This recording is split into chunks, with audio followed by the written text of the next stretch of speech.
ঠান্ডা পড়েছে, রুটি নিয়ে নিয়েছি একটা, তো সেঁকবো। কড়াই দিয়ে দিয়েছি রুটি, আর ওখানে চা কাপে ঢালছে দাদা আর বৌদি, দুইজন মিলে কাপে চা ঢালছে। এখানে কিছু রুটি সেঁকা হয়ে গেছে আর কড়াইয়ে সেঁকা চলছে, তার জন্য তোমাদের দেখাচ্ছি, হচ্ছে না, বকবে। এখন তৈরি হয়নি সেঁকা, আর সেঁকা হয়ে গেলে তারা খাবে। এদিকে চায় কমপ্লিট হয়ে গেছে, সব কিছু কমপ্লিট। আর এখানে রুটি সেঁকা চলছে, এখন তৈরি হয়নি, তো আস্তে আস্তে চলছে। তো বলছে এখন তৈরি হয়নি, আমি বলছি না এখন তৈরি হয়নি।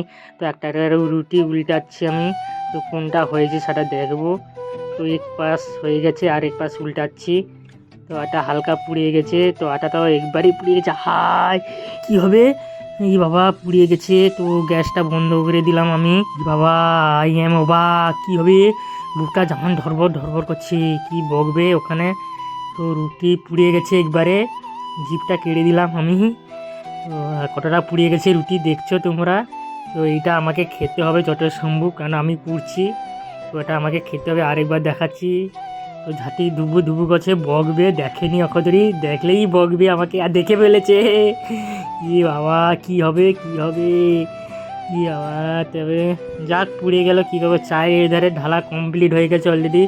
তো এখন খাবো চা রুটি। তো ওখানে রুটি পুড়ে গেছে, এখানে এখন মানে শীতকাল, ওখানে তো চা খেতে হবে। তো চায়ের সঙ্গে আর একটা আছে কফি, তো এখানে চা কফি খাচ্ছে, আর সরি, চা রুটি খাচ্ছে। আর এখানে আমাকে পুরা রুটি খেতে হবে, ভাগ্যের ছিল, বলছে পুরা রুটি খেতে হবে। ঠিক আছে, দেখে দুঃখ লাগছে, পুড়ে গেছে, আর যে পাচ্ছে রুটি নিয়ে চলে যাচ্ছে। পুড়ে গেছে, একবারই পুড়ে গেছে, কি হবে। তো এখন আমি চা খাচ্ছি, প্রচণ্ড ঠান্ডা পড়েছে, চাটা খুবই সুন্দর হয়েছে। তো পুরা রুটি খাচ্ছি আমি। কি করব, পুরাটি ভালো বলছে, তুমি পুড়েছো তুমি খাও। ঠিক আছে, আমি খাবো। পুরাটি খুবই সুন্দর লেগেছে, খুবই দারুণ লেগেছে। হ্যাঁ, খুবই সুন্দর লেগেছে পুরা রুটিটা, আমার খুবই ভালো লেগেছে। এর ভিডিও এখানে এন্ড করছি আমি।